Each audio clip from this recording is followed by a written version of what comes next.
कुछ कुर्सी ले आओ मिनिस्टर्स के लिए, मिनिस्टर चेयर्स ले आओ। एक मिनट यार,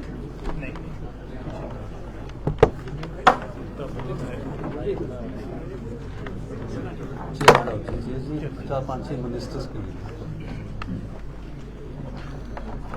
आप लोगों का बहुत बहुत धन्यवाद।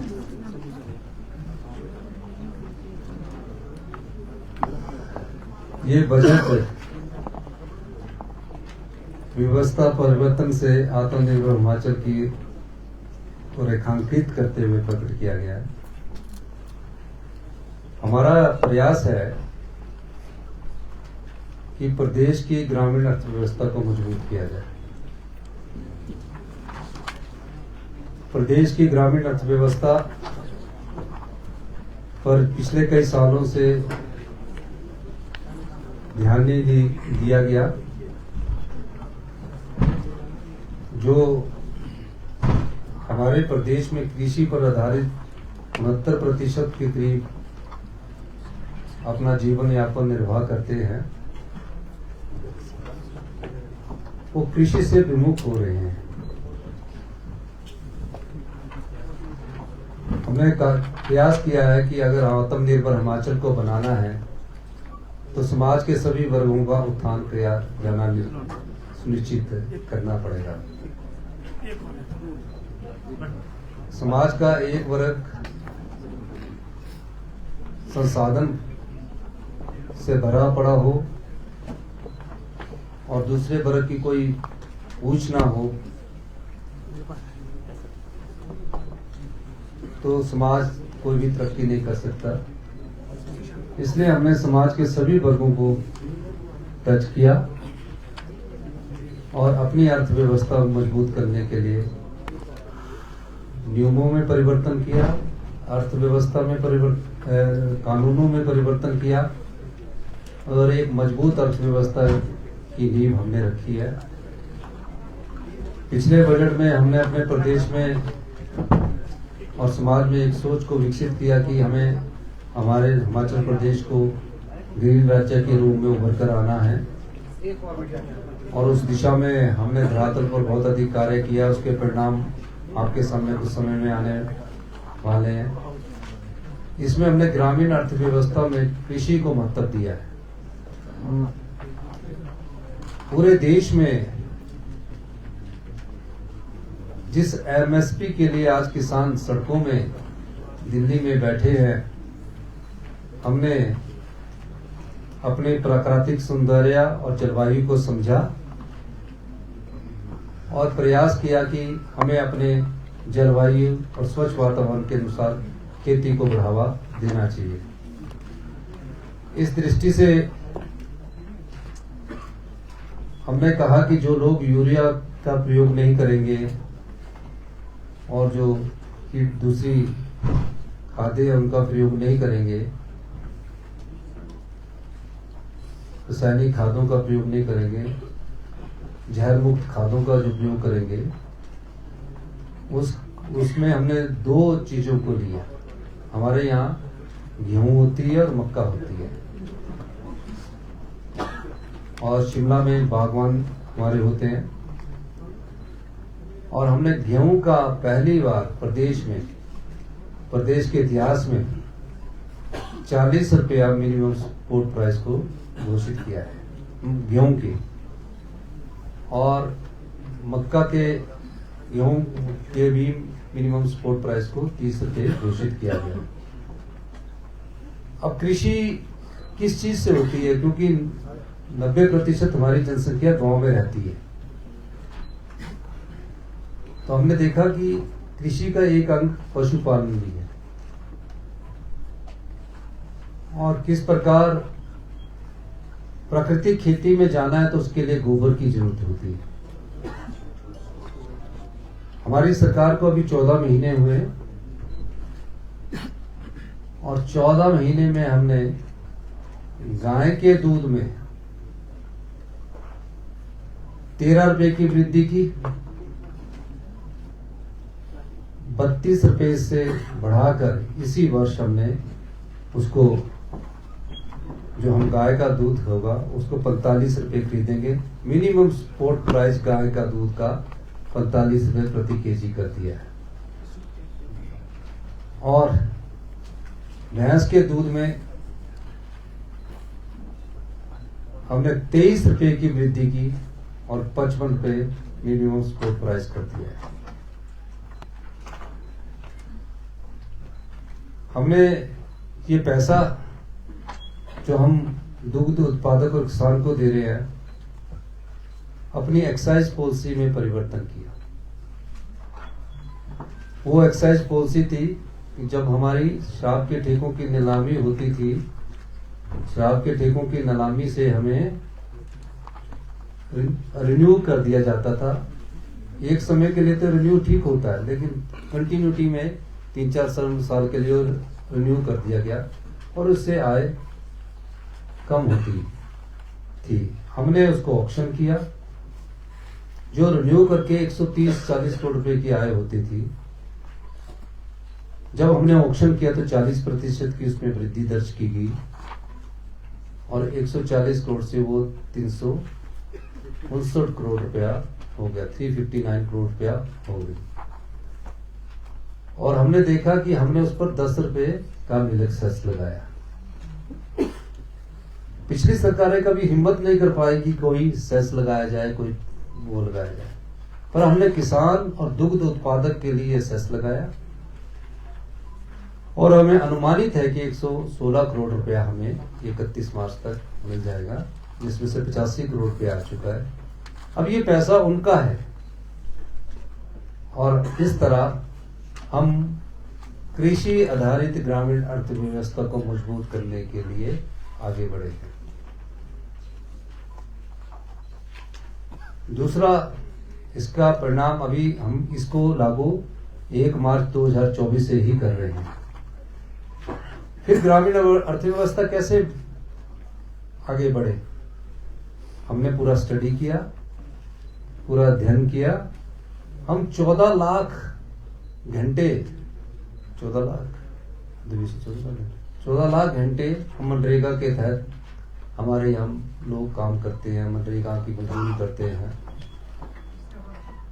100 दिन का रोजगार प्राप्त होता है, घंटों में पूरा करेंगे। अब 100 दिन के लोगों में हर दिन रोजगार महिलाएं अधिकतर करती हैं। पूरे प्रदेश में मनरेगा का जो बजट भारत सरकार से आता है, उस पर हम टॉप अप पिछले साल हमने 16 रुपए का दिया। मैंने सोचा कि अगर अर्थव्यवस्था को हम सीधे और तेजी से आगे बढ़ना है और 2027 तक हिमाचल को आत्मनिर्भर बनाना है और 2032 तक हिंदुस्तान का सबसे समृद्धशाली और अमीर राज्य बनाना है, तो हमें इस पर जरूर फोकस करना पड़ेगा। और पहली बार 60 रुपए की बढ़ोतरी कर दी गई। 60 रुपीज की बढ़ोतरी कभी नहीं हुई। अब गांव के जो मजदूर हैं, किसान हैं, उनको इसका बेनिफिट मिलना शुरू हो जाएगा। जब उनके हाथ में पैसा आएगा, उनकी क्रय शक्ति बढ़ेगी, तो वो अपने जीवन यापन को भी अच्छे से जी सकते हैं, जीवन यापन अच्छे से कर सकते हैं। 250 लाख मैंडेज है, 250 लाख में। फिर हमने ये पाया कि पिछली बार हमने चिल्ड्रन ऑफ द स्टेट, जो अनाथ बच्चे थे, समाज का एक वर्ग था, मेरे पास कभी नहीं आया कि हमारे को ये दे दीजिए, लेकिन एक रिस्पॉन्सिव गवर्नमेंट की ये ड्यूटी होती है कि समाज का कोई भी अंतिम व्यक्ति उससे, जो समाज की कल्याणकारी योजनाएं हैं, उससे पीछे ना रहे।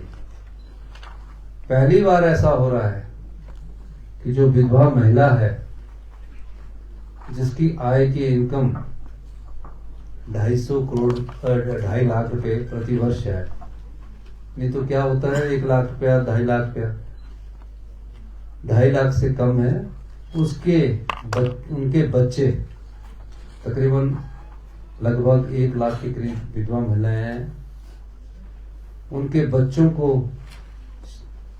पूरी तरह निःशुल्क शिक्षा सरकार द्वारा उपलब्ध करवाई जाएगी। मकसद क्या है कि समाज की एक ऐसी वुमेन ऑफ द स्टेट कह सकते हैं हमने, जिनको समाज के का लाभ मिलना चाहिए, जो हमारी वेलफेयर योजना है उसका लाभ मिलना चाहिए। उस दृष्टि से हमने पाया कि इनके बच्चों को पढ़ाई करेंगे, चाहे आईआईटी में जाए, आईआईएम में जाए, पॉलिटेक्निकल करे, नर्सिंग करे, सब जगह करे, चाहे कॉलेज में पढ़े या किसी भी संस्थान में जाए, उसकी सारी पढ़ाई का खर्चा सरकार के द्वारा उपलब्ध करवाया जाएगा। और जो गरीब मजदूर महिलाएं हैं, किसी कारणवश अपने पति को खो चुकी हैं, उनके बच्चे हैं और उनकी दयनीय स्थिति ठीक नहीं है, उनके घर में रहने लायक स्थिति भी नहीं है। कई घर ऐसे हमने गांव में देखे हैं जहाँ रहने लायक स्थिति नहीं होती है। उनके लिए भी हमने आय सीमा 2.5 लाख तय की और 3 लाख रुपए की सहायता राशि उन्हें उपलब्ध करवाई जाएगी मकान बनाने के लिए। उसी तरह एकल नारी है, उनको भी 3 लाख रुपए की सहायता राशि उपलब्ध करवाई जाएगी। तो ये जो हमारी माताएं बहनें हैं, जो जिनके पति किसी न किसी कारणवश, चाहे दुर्घटना या किसी कारणवश उनको छोड़ के चले गए, इस दृष्टिकोण को, सामाजिक दृष्टिकोण को हमने अपनाया है। हम लोग राजनीतिक जीवन में होते हैं, सब प्रकार की पीड़ा और दर्द समझना हमारा दायित्व होता है। अब युवा खेलने जाते हैं, जोनल टूर्नामेंट होता है, हमारे मंत्री लोग जाते हैं, हमारे मिनिस्टर लोग जाते हैं, तो 50 रुपए दिहाड़ी, 120 रुपए दिहाड़ी या इतनी दिहाड़ी मिलती थी। हमने उस दर्द को समझा और हमने एक नई खेल नीति लाने का हमने प्रयास किया है। और जो घोषणाएं हमने आज स्पोर्ट्स मैन के लिए की है वो अप्रत्याशित है। और जो हमारी कबड्डी की बेटियां एशियन गेम्स में गई थी, उनको भी आने वाले समय में इस योजना का लाभ मिलेगा। हमने कई प्रकार से परिवर्तन किए। हमने देखा कि जो बेचारे कई मेरे पास माताएं आती रही, अपने बच्चों को लेके आती रही, दिव्यांगजन थे, उनके पास कोई हिमाचल प्रदेश में 75 साल में कोई भी ऐसा संस्थान नहीं है कि जहां वो उच्च शिक्षा प्राप्त कर सके। मैं सामाजिक सरोकार से संबंधित आपसे बात कर रहा हूं। फिर हमने निर्णय लिया कि जितने भी दिव्यांग हैं, जिस प्रकार की भी एजुकेशन है, उनको बेस्ट क्वालिटी की एजुकेशन हम देंगे और उसका एक केंद्र हम कंडाघाट में स्थापित करेंगे। और जब कई बार मैं भी मुशोबरा जाता था, ऊपर एक हमारा दिव्यांग का मुशोबरा के ऊपर, ढली के ऊपर है, बहुत ठंड होती थी, वो बहुत ठंडा इलाका था। उन बच्चों को भी जब वो संस्थान बन जाएगा उन्हें उपलब्ध करवाया जाएगा। कई लोग हमारे नशे की लत में पड़ गए, कई नशा केंद्र खुले, नशा निवारण केंद्र खुले हुए। जब हमने उन नशा निवारण केंद्रों को देखा तो बंद 8 कमरों में चल रहे हैं, 10 कमरों में चल रहे हैं, कई जगह छोटा मोटा ओपन स्पेस भी है। उस चीज को हमने समझा और कहा कि 15-20 बीघे में एक अच्छा नशा निवारण केंद्र होना चाहिए, जहाँ उसे खेल की सुविधा हो, पढ़ने की सुविधा हो, लाइब्रेरी की सुविधा हो। तो इस दृष्टि से वो भी जहाँ हमारा ये दिव्यांगों का बन रहा है, वो भी उसी कंडाघाट स्थान पर इसको बनाया जा रहा है। आर्थिक बदहाली के बाद भी हमने 23% का राजस्व प्राप्त किया। जब मैं चर्चा कर रहा था अपने अधिकारियों से, हमारे तर्क वितर्क हुए, सब प्रकार से समझा गया और समझने के बाद हमने पाया कि इस 23% को हमने लोगों को, जो हमने 1 वर्ष के अंदर राजस्व, पिछला तो चल रहा है राजस्व, तो जो हमने एक वर्ष के अंदर 22-23% अर्थव्यवस्था में सुधार करके जो राजस्व प्राप्त किया उसे बांटना है, जिसमें विधवाएं महिलाएं होगी। आप देखते हैं कि शिमला का ये जो हमारा कृष्णा नगर एरिया है, कई लोग बेचारे बहुत गरीब हैं, उनके जीवन यापन में कैसे सुधार लाया जाए। तो हमने वाल्मीकि समाज के लिए, हमारा महर्षि वाल्मीकि जी रामायण के रचयिता थे और राम मंदिर का भी अभी निर्माण हुआ है। तो जो वाल्मीकि समाज से जुड़े हुए लोग थे, उनकी जीवन यापन की पद्धति को सुधारने के लिए हमने उन्हें, जिसकी आय 1 लाख रुपए से कम है, 2.5 लाख रुपए, 1 लाख रुपए से कम है, तो उसे हमने 3 लाख रुपए की मकान बनाने के लिए आर्थिक सहायता देने का प्रावधान किया है।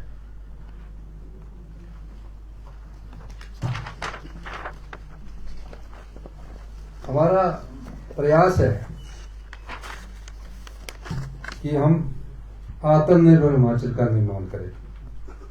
कुछ बिंदुओं को हमने चुना, उसमें आत्मनिर्भर हिमाचल, समृद्ध किसान हिमाचल, हरित और स्वच्छ हिमाचल, बिजली राज्य हिमाचल, पर्यटन राज्य हिमाचल, कुशल और दक्ष हिमाचल,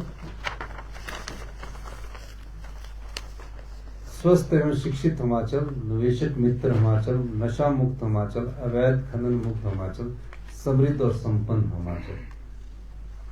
इसी परिकल्पना को ध्यान में रखते हमने इस बजट की स्वरूप को तैयार किया है और आने वाले आप समय में देखेंगे, क्योंकि पहले तो एक सोच को समाज के बीच में डालना पड़ता है। हमने जब इलेक्ट्रिकल टैक्सी की घोषणा की थी तो कई लोग इलेक्ट्रिकल टैक्सी के बारे में बात भी नहीं करते थे, और मैंने उस दिन से इलेक्ट्रिकल टैक्सी में आना शुरू किया और मैं शिमला में इलेक्ट्रिकल ही टैक्सी में जाता हूँ आता हूँ, आपने देखा होगा। आज हमने जब उसके टेंडर निकाला कि टैक्सी के लिए अप्लाई करें तो 1300 लोगों ने उसमें एप्लीकेशन फाइल की। अब जब 1300 लोगों में से हम 100 इलेक्ट्रिकल परमिट देंगे तो जब इलेक्ट्रिकल चार्जिंग स्टेशन का इंफ्रास्ट्रक्चर डेवलप हो तब हम उनको परमिट देने जा रहे हैं, जो कि इसी महीने या अगले महीने उनको उपलब्ध करवा दिए जाएंगे। उसी तरह हम समाज में किसान आधारित अर्थव्यवस्था को भी मजबूत करना चाहते हैं। इस दिशा से हमारी सरकार ने कार्य किया और आत्मनिर्भर बनने के लिए हमारे पास चीजें क्या है। हमारे पास सबसे बड़ी चीज थी पानी। अगर पानी रॉ मटेरियल है तो हमारे हाइड्रो पावर प्रोजेक्ट से हमें उसका फायदा मिलना चाहिए था। हमने इस बजट के माध्यम से आपको ये बताने की कोशिश की है कि हमें जो बिजली प्रोजेक्ट है उसकी फीसिबिलिटी कुछ उस समय के अनुसार नीतियां होंगी जिसमें कुछ बदलाव करने की जरूरत है अगर हम आत्मनिर्भर हिमाचल बनाना चाहते हैं। लेकिन दूसरी तरफ हमें सोलर की तरफ भी जाना पड़ेगा और 3 महीने में हिमाचल प्रदेश का सबसे बड़ा सोलर पावर प्रोजेक्ट 32 मेगावाट का, जिसका कि शिलान्यास मैंने दिसंबर में किया, 31 मार्च को पूरा होने जा रहा है। अब हमने पूरा जब इकोनॉमिक को कैलकुलेट किया कि हमारे जो लोग हैं वो हम बिजली सरप्लस राज्य के रूप में तो घोषित हो गए, लेकिन अक्टूबर से मार्च में आपको पता होगा कि हम 7 रुपए पर यूनिट बिजली खरीदते हैं, 7 रुपए पर यूनिट।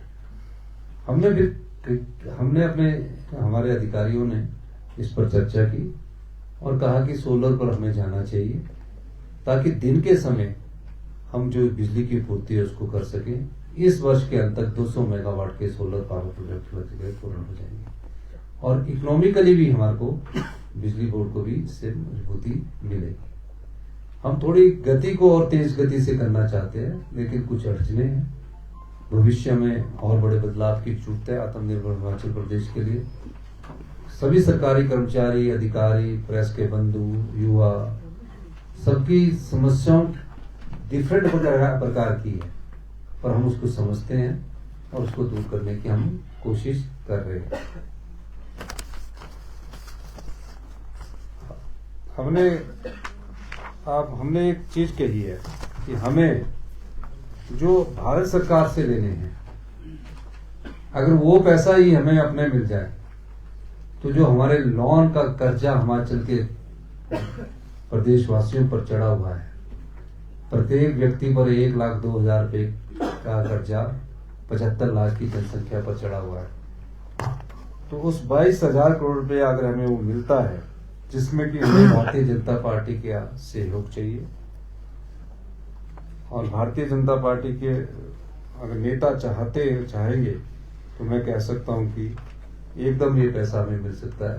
इसमें सरकारी कर्मचारियों का एनपीएस का है, हमारा पीडीएनए का 9,000 करोड़ रुपया है, हमारा बीबीएमबी का 4,500 आंकड़े इसके लगभग हो सकते हैं रुपया है। ये सब चीजें अगर हमें मिल जाती समय के अनुसार तो हमारी अर्थव्यवस्था और मजबूत होती। शिक्षा के स्तर में भी हम महत्वपूर्ण बदलाव करने जा रहे हैं। पहली बार 40 वर्षों में शिक्षा नीति में व्यापक सुधार हम कर रहे हैं। उसके बारे में हमने पूरा ये जो बजट था पूरा डिटेल में इसलिए दिया कि आने वाले समय में हम इस दिशा में अगले 4 साल तक बढ़ते रहेंगे। ये 1 साल के लिए नहीं है, इसकी कल्पना हमें आगे बढ़ते रहेंगे। और जो हमने गारंटियां पूरी की है, पहली गारंटी हम लाहौल स्पीति डिस्ट्रिक्ट से 25 तारीख को पूरा करने जा रहे हैं। उसके बाद जैसे जैसे हमारे संसाधन बढ़ेंगे, हमारी आर्थिकी मजबूत होगी, पूरे प्रदेश में जो हमने वादा किया है उसको पूरा करेंगे। हमारी सरकार पारदर्शिता में विश्वास रखती है, ट्रांसपेरेंसी में बहुत विश्वास रखती है, मोरालिटी में विश्वास रखती है, ऑनेस्टी में विश्वास करती है। 14 महीने के एक कार्यकाल में एक भी मंत्रिमंडल के सदस्य, एक भी किसी हमारे नेता पर कोई भ्रष्टाचार के आरोप नहीं लगे। ये बात मैं इसलिए कह रहा हूं कि हमारी सरकार ने अगर ट्रांसपेरेंसी की है तभी हम आगे बढ़े। मैं किसी पर टिप्पणी नहीं करना चाहता, लेकिन प्रदेश की अर्थव्यवस्था को मजबूत करने के लिए कड़े से कड़े फैसले लेने से भी हम पीछे नहीं हटेंगे, क्योंकि प्रदेश की हितकारी सरकार वही होती है जो प्रदेश के युवाओं का भविष्य सुरक्षित करे, प्रदेश की महिलाओं का सम्मान करे, किसान को उसकी फसल का उचित मूल्य मिले, मजदूर को उचित दिहाड़ी मिले। ये सब चीजें आत्मनिर्भर हिमाचल की ओर इंगित करता है। हम सब लोग मंत्रिमंडल के स्तर से दिन रात मेहनत करते हैं, नई योजनाएं लाते हैं, नई सोच को विकसित करते हैं, फिर आपके सामने ये बजट प्रस्तुत करते हैं। बाकी तो आपने सारा बजट सुन लिया है, सारे बजट की काफी आपको उपलब्धि भी हो जाएगी। अच्छा, जो आवारा पशु थे, अब कईयों ने गौ सदन खोले हैं। हमने कहा आपका गौ सदन है, हमारे पास मिले। जब हमारी मिलक की मीटिंग हुई, उन्होंने कहा कि 700 रुपए से हमारा गुजारा नहीं होता, उसको बढ़ाकर हमने 1200 रुपया कर दिया है। और जो हमारे जो कांगड़ा, हमीरपुर, बिलासपुर, ऊना में जो फसल उगाते हैं, तो कई आवारा पशु जो होते हैं वो रात को क्या करते हैं कि जिसने कणक उगाई उसको पूरा खा जाते हैं, और सवेरे किसान देखता कि वो पूरे का पूरा खेत साफ है, और इनके झुंड के झुंड आते हैं। छोड़े हम ही लोगों ने, झुंड के झुंड आते हैं। उस चीज के लिए हमने नुकीली और जालीदार तार के प्रबंध कर दिया है, ताकि किसान को आर्थिकी और मजबूत हो। तो किसान के प्रति हमने एक सोच को विकसित करने के उद्देश्य से भी काफी हम काम कर रहे हैं। एग्रीकल्चर सेक्टर मजबूत हुआ, इसलिए राजीव गांधी कृषि स्टार्टअप योजना का हमने शुभारंभ किया। प्रत्येक पंचायत से 10 लोग जो प्राकृतिक खेती करेंगे उनको सब प्रकार की सुविधाएं भी मिलेगी। उसके खेत में हमारा एग्रीकल्चर ऑफिस भी जाएगा और प्राकृतिक खेती के बारे में उसको जानकारी देगा। जब उसकी पैदावार होगी वो 40 रुपए प्रति किलो के हिसाब से गेहूं भी दिल देगा, 30 रुपए प्रति किलो के हिसाब से वो मक्की भी किलेगा। और ये धरातल में आने वाले आपको अगली फसल, क्योंकि अभी जो हमारी फसल है ना गेहूं की, तो मेरे कटनी है, उसके बाद स्मार्ट क्लासेस बनेगी। पहली बार हमारे हिमाचल प्रदेश के गवर्नमेंट स्कूलों के 200 टीचरों को हम बाहर भेज रहे। शिक्षा में हमारा जो स्तर जिस तरह से गिरा, उस शिक्षा के स्तर में हमने महत्वपूर्ण बदलाव किया। सड़कों में नई टेक्नोलॉजी को हम बढ़ावा दे रहे हैं। आने वाले समय में देखेंगे सड़कों में नई टेक्नोलॉजी आ रही है, उसको बढ़ावा दे रहे। सभी जो जितने भी विभाग है उसमें महत्वपूर्ण परिवर्तन किए जा रहे हैं। माइनिंग पॉलिसी हमारी आ रही कि माइनिंग को हमने कैसे बढ़ाना है, कैसे आगे बढ़ना है। हमारी सारी प्रकार से हिमाचल के दृष्टिकोण को देखते हुए हमने बड़े महत्वपूर्ण बदलाव किया है। अगर कोई आपसे कोई सवाल पूछना चाहते हैं। हाँ जी, ये तो आपको बजट में बताया ही है कि 130 करोड़ रुपया हर महीने रिव्यूअल और ठेके होते थे, इस बार 358 आया। हमारे और रिसोर्सेज बढ़े, बैट बढ़ा, हमारा एक्साइज बढ़ा, 6 रुपये जो इन्होंने घटाए थे उससे आया। कई चीजें हैं उसमें पूरा है दिया हुआ। जब आपने सत्ता संभाली थी तो कहा था कि हिमाचल की स्थिति श्रीलंका जैसी है, अब कितना परिवर्तन महसूस करते हैं? देखिए, मैंने आज आपको कहना चाहता हूं, जिस समय हमने सत्ता संभाली थी और हम रूटीन गवर्नमेंट की तरह नहीं जाना चाहते थे, मैं सभी का धन्यवाद करना चाहूंगा। हमने जिस प्रकार से फैसले किए, जिस प्रकार से नियम बदले, उसका फायदा अब होने लगा, जिसका अर्थव्यवस्था पर असर दिखता है। पहले क्या होता था, एक छोटा सा एग्जाम्पल है, छोटी बात है बड़ी, कि हिमाचल भवन जाना सिर्फ एमएलए को कमरे मिलते थे, हिमाचल सदन जाना 100 रुपए 150 रुपए का कमरा होता था। हमने सबके लिए यूनिफॉर्मिटी लागू कर दी, रेस्ट हाउस में यूनिफॉर्मिटी लागू कर दी, नियम बदल। हमारी इंटेंट मंशा से जाहिर होती है कि हम सब कुछ बदलाव करना चाहते थे। फॉरेस्ट डिपार्टमेंट में कंस्ट्रक्शन डिवीजन बना था, उसको हमने बंद किया, वहां कंस्ट्रक्शन करने वाले लग थे। कई और बदलाव किए, जो टेंडर आपके 51 दिन में होते थे आज 20-30 दिन में हो रहे हैं। और फंडामेंटली कई बदलाव हुए, 365 बदलाव की एक बुक छापी हमने, जो हमने 365 दिन में की है। वो बुक मैं आपको उपलब्ध करवा दूंगा। सर, आपने कर्मचारियों को जो ये डीए और एरिया दिया है, कितनी टोटल लाइबिलिटी होगी? उसमें बोला है 4% डीए देने में 580 करोड़ रुपया ग्रेजुएटी। नहीं, वो ग्रेजुएट हमने वो ग्रेजुएटी का भी किया है सिस्टमेटिक ढंग से। हमको ऐसा नहीं है ना कि हम कर्जे के बोझ के नीचे दबे रहें, हमें कर्जा भी तो कम करना है, हमें लाइबिलिटीज भी तो कम करनी है, हमें कर्मचारियों को उसके जो महंगाई बढ़ रही है उसके हिसाब से उनको किस्तें भी देनी है। सब प्रकार से बजट का आकलन करके खर्चों को भी कम करना है। कुछ खर्चे ऐसे होते हैं जो नजर आ जाते हैं, कुछ खर्चे को हम जो बर्बाद खर्चा होता है वो नजर नहीं आते, उसको हम रोक रहे हैं। अब कई चीजें ऐसी है जो चीजें जरूरत ही नहीं थी पर बजट डलता जा रहा था। अब कई बिल्डिंगें ऐसी है जो किसी को 1 करोड़ चाहिए, किसी को 50 लाख चाहिए, हमने बोला विधायक अपनी प्राथमिकता में वो भी दे। अब विधायक अपनी एमएलए फंड से जब वो किसी जगह जाते हैं, क्योंकि विधायक को पता होता है कि उसके विधानसभा क्षेत्र में कौन आदमी कमजोर है, अपने विधायक निधि से वो घर भी दे सकता है। तो कितने लाख हजारों लोगों को घर मिलेंगे। तो ये सब चीजें 22,000 करोड़ पे आप कह रहे हैं सेंटर से लेना, हमें कितनी उम्मीद है, या वैसे ही फिगर रहेगा ये? देखिए, अब हमने अपनी फ्री रॉयल्टी लेनी है। अगर मैं सोचूं कि मैं इसमें टच ही न दूं, उम्मीद पर दुनिया कायम रहती है। तो हमने 12% रॉयल्टी का भी केस किया है ना, धौला सिद्ध में। उसी तरह इस बात को मैंने दिल्ली पर भी उठाया, और कहीं ना कहीं जब हम सब मिलकर चाहेंगे, अगर बीजेपी वाले चलेंगे तो सफलता पूरी तरह हाथ लगेगी। अगर ये हिमाचल विरोधी नहीं है तो हमारे साथ चलना चाहिए इनको।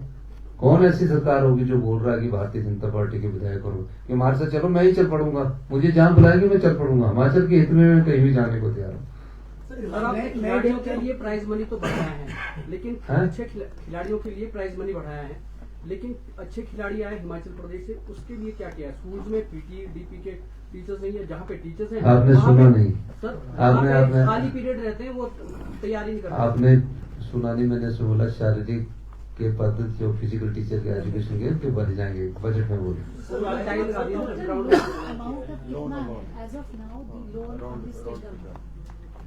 लिखा हुआ 87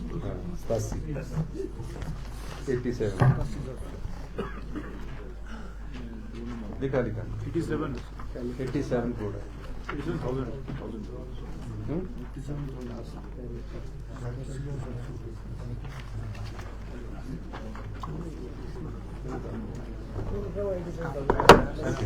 किस वर्ष के अंत तक ये सारे डेवलपमेंटल प्रोजेक्ट्स हैं, इनमें कुछ था ये 2024 के अंत दिसंबर तक 87,000 करोड़ हो गई।